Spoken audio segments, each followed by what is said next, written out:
बिस्मिल्लाहिर्रहमानिर्रहीम। अस्सलाम वालेकुम डियर स्टूडेंट्स। जी बेटा, हम करेक्शन को डिस्कस कर रहे थे और हम एरर्स ऑफ एडवर्ब को डिस्कस कर रहे थे। लास्ट लेक्चर में हमने कुछ रूल्स एरर ऑफ एडवर्ब के डिस्कस किए थे। आज हम इसके जो रिमेनिंग पोर्शन है, रिमेनिंग जो रूल्स हैं, उसकी तरफ आते हैं बेटा। जी बेटा, very is used for positive sense. अमूमन हम वेरी जो वर्ड है वो इस्तेमाल करते हैं, जो एडवर्ब है वो पॉजिटिव सेंस यानी कि निस्बत फिक्रों के लिए, जबकि टू यूज होता है फॉर नेगेटिव सेंस के, उसे हम नेगेटिव सेंस के लिए इस्तेमाल करते हैं कि वेरी हमेशा पॉजिटिव सेंस के लिए यूज किया जाता है, जबकि जो टू है वो नेगेटिव सेंस के लिए इस्तेमाल किया जाता है। इसके एग्जांपल की तरफ आते हैं, जैसे ही इज टू ओल्ड, तो यहाँ पर ही इज टू ओल्ड नहीं आएगा, ही इज वेरी ओल्ड आएगा कि वो बहुत ही बूढ़ा है। या his writing is too bad नहीं आएगा, his writing is very bad आएगा। तो यहाँ पर हम टू की जगह पे वेरी यूज करेंगे, क्योंकि ये जो सेंटेंस है वो पॉजिटिव सेंस को जाहिर कर रही है, ना कि नेगेटिव सेंस को बयान कर रही है। सेकंड है जी, he is very weak to walk, वो बहुत ही कमजोर है कि वो चल नहीं सकता। तो यहाँ पर ये पूरा सेंटेंस जैसे सेंस, इसकी सेंस ही बता रही है कि ये नेगेटिव सेंस दे रहा है, तो यहाँ पे हम वेरी की जगह पर टू यूज करेंगे। ही इज टू वीक, वो इतना कमजोर है कि वो चल नहीं सकता, तो TWO2, he is too weak to walk. या he is too fat to run, कि वो इतना मोटा है कि वो दौड़ नहीं सकता। तो जो टू है TWO2, ये हम नेगेटिव सेंस के लिए इस्तेमाल करते हैं। अच्छा, नेक्स्ट हमारा जो है रूल है एडवर्ब व्हिच क्वालिफाइज एडजेक्टिव और एन अदर एडवर्ब, कि वो एडवर्ब जो किसी एडजेक्टिव को या किसी और एडवर्ब को क्वालिफाई करता है, उसके मीनिंग में इजाफा करता है, तो वो उसके पहले इस्तेमाल कर होता है। कि वो एडवर्ब जो किसी एडजेक्टिव को या किसी और एडवर्ब को क्वालिफाई करता है, उसके मानी में इजाफा करता है, तो उसे हम उस एडवर्ब या एडजेक्टिव के पहले इस्तेमाल करते हैं, ना कि बाद में इस्तेमाल करते हैं। एग्जाम्पल की तरफ आते हैं, जैसे Sana is an intelligent very student, तो Sana is an intelligent very student, तो ये फिक्रा अगर हम पढ़ते हैं तो इसकी सेंस ही ऑड सी लगती है। तो यहाँ पर ये जो वेरी हमने जो एडवर्ब यूज किया है, तो ये यहाँ पे नहीं आएगा, बल्कि हमारा जो एडजेक्टिव है इंटेलिजेंट उससे पहले आएगा। Sana is very intelligent student, तो यहाँ पर हम एन भी खत्म हो जाएगा। Sana is very VERY intelligent student, तो इसकी प्लेस हम चेंज करेंगे कि इस एडवर्ब को हम एडजेक्टिव के पहले इस्तेमाल करेंगे। सेकंड सेंटेंस है ही रैन फास्ट वेरी, तो ही रैन फास्ट वेरी, यहाँ पर भी जो वेरी है वो एन अदर एडवर्ब फास्ट है, उसके मानी में इजाफा करता है, तो यहाँ पर हम ही रैन वेरी फास्ट करेंगे VERY,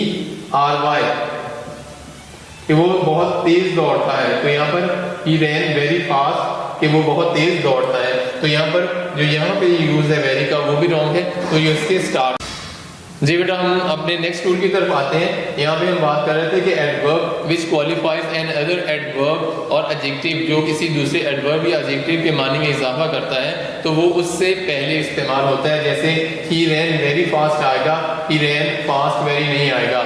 she weeps very bitterly आएगा, बिटरली वेरी नहीं आएगा। तो यहाँ पर जो वेरी है वो उससे पहले इस्तेमाल होता है, ना कि उसके बाद में इस्तेमाल होता है। नेक्स्ट है जी हार्ड एंड हार्डली। हार्ड जो है बामुश्किल के माने में वर्ड यूज होता है, हार्ड यानी कि बहुत सख्त मेहनत जिसे हम करते हैं करना, उसके लिए यूज करते हैं, जबकि हार्डली बामुश्किल जो है उसके लिए वर्ड इस्तेमाल होता है। जैसे he works hardly to pass examination, तो ही वर्क्स हार्डली नहीं आएगा, यहाँ पे बामुश्किल के माने में नहीं आएगा, ही वर्क्स हार्ड आएगा, वो सख्त मेहनत करता है। टू पास द एग्जाम, इम्तिहान पास करने के लिए वो सख्त मेहनत करता है। नीचे है जी he could hard sit or stand there, तो यहाँ पर जो hard है ये भी इसका इस्तेमाल रॉन्ग है, यहाँ पे hard नहीं बल्कि hardly LY आएगा, बामुश्किल के माने में आएगा। तो he could hardly sit or stand, कि वो बामुश्किल ही वहां पर खड़ा या बैठ सका। तो इस लिहाज से ये ध्यान में रखना है कि जब भी hardly यूज होगा तो वो बामुश्किल के माने में, we hardly reached the station, हम बामुश्किल ही स्टेशन पर पहुंचे। तो इस लिहाज से अच्छा, कुछ जो वर्ड्स हैं अगर उसकी थर्ड फॉर्म ऑफ वर्ब भी इस्तेमाल होती है तो वो एज अ एडजेक्टिव यूज होते हैं, तो उसके साथ हम वेरी का इस्तेमाल करेंगे, ना कि मच का इस्तेमाल करेंगे।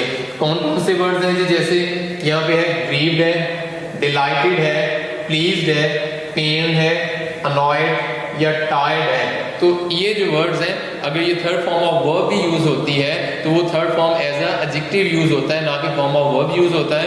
तो इसके साथ हम मच की जगह पे वेरी यूज करेंगे। जैसे शी वॉज मच टायर्ड, तो यहाँ वो बहुत ज्यादा थकी हुई थी, तो यहाँ पे मच नहीं यूज करेंगे हम, यहाँ पे वेरी आएगा यूज, VERY, ये वो बहुत ज्यादा थकी हुई थी।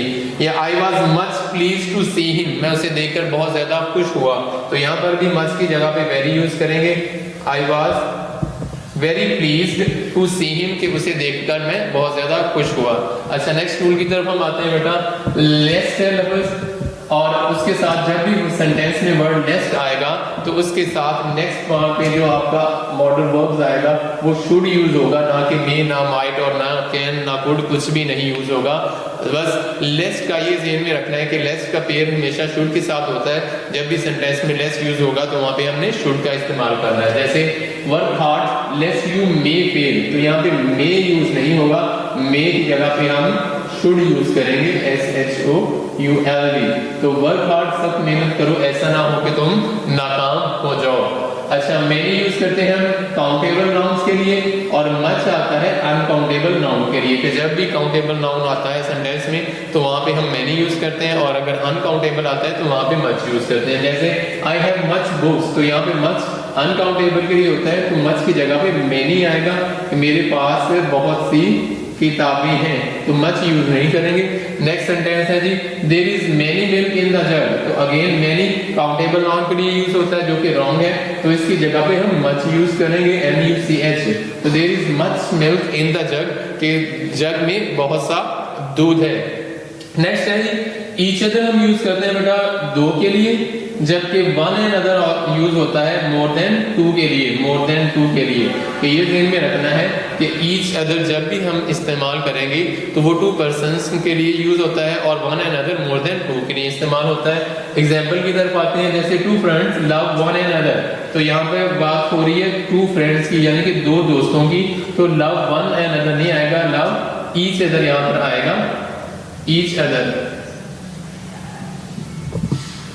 तो two friends love each other. Next अगर हम आते हैं, all the students in the class respect each other, तो ईच अदर तो दो के लिए यूज होता है, तो यहाँ पे ये मोर देन टू स्टूडेंट्स है, यानी कि ऑल द स्टूडेंट्स क्लास में जितने भी तलबा है वो एक दूसरे की इज्जत करते हैं, तो यहाँ पे वन एंड अदर करेंगे हम, वन एंड अदर।